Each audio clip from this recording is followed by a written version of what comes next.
Hello friends, आज हम बात करेंगे सूत्रकाल और महाकाव्य काल के बारे में। सूत्रकाल में हम पढ़ेंगे वेदांग के बारे में और महाकाव्य काल के बारे में हम पढ़ेंगे रामायण और महाभारत के बारे में।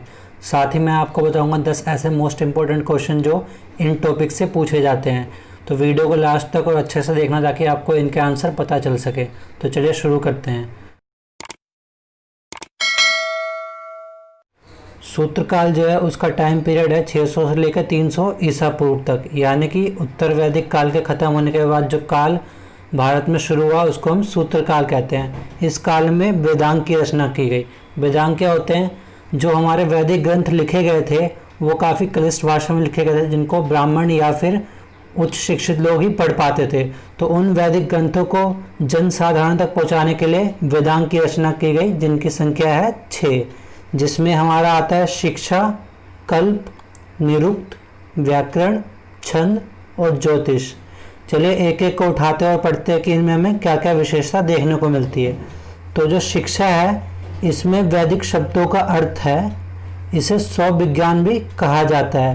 तो पेपर में पूछ सकता है कि वैदिक शब्दों का अर्थ किस में है, तो शिक्षा में, या फिर सौ विज्ञान किसको कहा जाता है, तो शिक्षा को। और जो शिक्षा का प्राचीनतम ग्रंथ है वो है वामजस्य का गायलम, यानी कि वामजस्य ने एक ग्रंथ लिखा है गायलम, जो कि शिक्षा का प्राचीनतम ग्रंथ है। उसके बाद हम बात करते हैं कल्प की। कल्प में हमें कर्मकांडे विधि की चर्चा मिलती है, यानी कि जितने भी यज्ञ वगैरह करते हैं उनकी विधि की चर्चा हमें कल्प में मिलती है। इसके 3 हिस्से हैं। पहला है श्रोत सूत्र, इसमें यज्ञ संबंधी जानकारी है। इसका एक भाग है सुलभ सूत्र, इसमें यज्ञ की वेदी बनाने की विधि तथा रेखा गणित का प्रथम वर्णन है। तो अगर पूछे कि यज्ञ की वेदी बनाने की विधि और रेखा गणित का प्रथम वर्णन किस में मिलता है, तो सुलभ सूत्र में इसका वर्णन मिलता है, जो कि श्रोत सूत्र का एक भाग है। इसका दूसरा भाग है ग्रह सूत्र, इसमें ग्रह कर्मकांडों का वर्णन मिलता है। इसके प्रणेता है अश्वलायन। आगे हम बात करते हैं इसके तीसरे भाग की। तो तीसरा भाग है इसका धर्म सूत्र, इसमें राजनीति, विधि एवं व्यवहार से संबंधित विषयों का वर्णन है और इसके प्रणेता का नाम है आप स्तंभ। अब हम बात करते हैं निरुक्त की कि निरुक्त में हमें क्या क्या विशेषता मिलती है। तो निरुक्त में हमें वैदिक शब्दों की उत्पत्ति का वर्णन मिलता है। तो अगर पेपर में पूछे कि वैदिक शब्दों की उत्पत्ति का वर्णन किस में है, तो निरुक्त में है, इसलिए इसको व्युत्पत्ति शास्त्र भी कहते हैं। तो अगर पूछे कि व्युत्पत्ति शास्त्र किसको कहते हैं, तो निरुक्त को। निरुक्त संबंधित सबसे प्राचीनतम ग्रंथ कौन सा है? कश्यप ऋषि का निघंटु। पेपर में पूछ सकता है कि निरुक्त संबंधी प्राचीनतम ग्रंथ कौन सा है, तो उसका उत्तर होगा कश्यप ऋषि का निघंटु। अब हम आगे बात करते हैं व्याकरण की। तो व्याकरण में हमारे पास सबसे प्राचीन है पाणिनि की अष्टाध्यायी। उसके बाद बात करते हैं हम छंद की। तो छंद में है पिंगल का छंद शास्त्र, जो कि सबसे प्राचीन माना जाता है, और छंद को हम चतुष्पदी पद भी कहते हैं। तो अगर पूछे कि चतुष्पदी पद किसको कहते हैं, तो छंद को। उसके बाद बात करें ज्योतिष की, तो इसमें हमारे पास लगध मुनि का वेदांग ज्योतिष उपलब्ध है। चलिए हम आगे बात करते हैं कुछ और विशेषताओं की। तो सूत्रों में गौतम धर्म सूत्र सबसे प्राचीन है। इस समय का जो समाज होता है उसमें अस्पृश्यता का उदय होता है। तो अगर पूछे कि समाज में अस्पृश्यता का उदय कब होता है, तो सूत्रकाल में।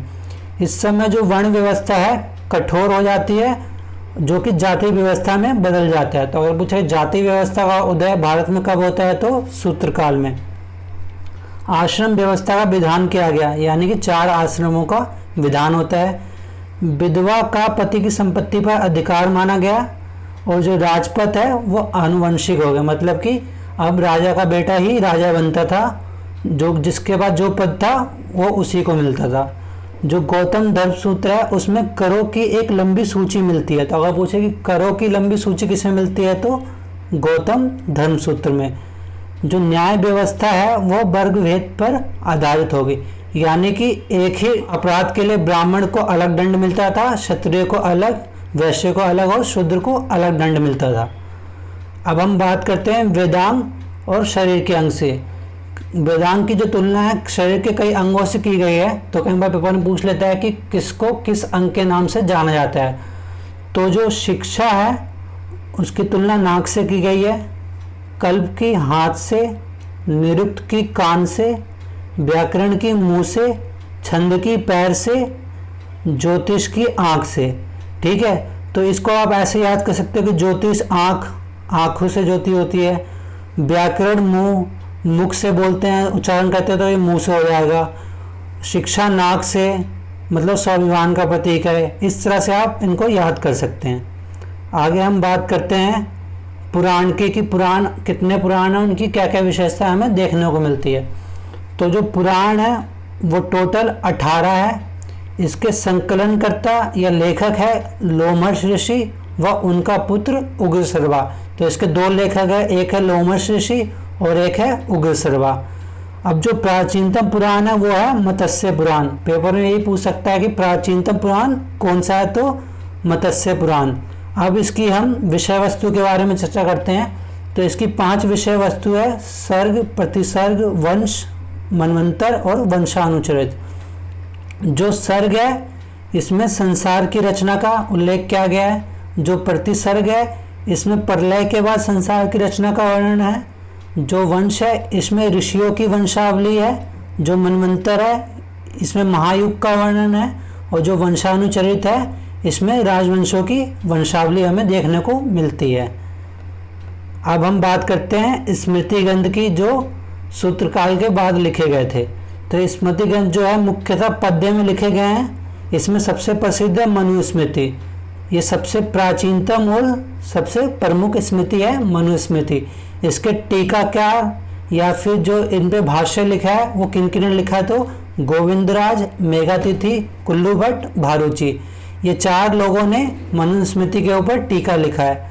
अब हम बात करते हैं याज्ञवल्क्य स्मृति की। तो इसके टीकाकार है अप्रार्क, जो कि केरल के शिलहार वंश के राजा थे।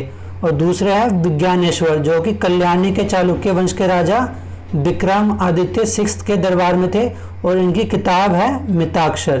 तो इन 2 जनों ने याज्ञवल्क्य स्मृति पर टीका लिखा है। एक है अप्रार्क और दूसरा है विज्ञानेश्वर।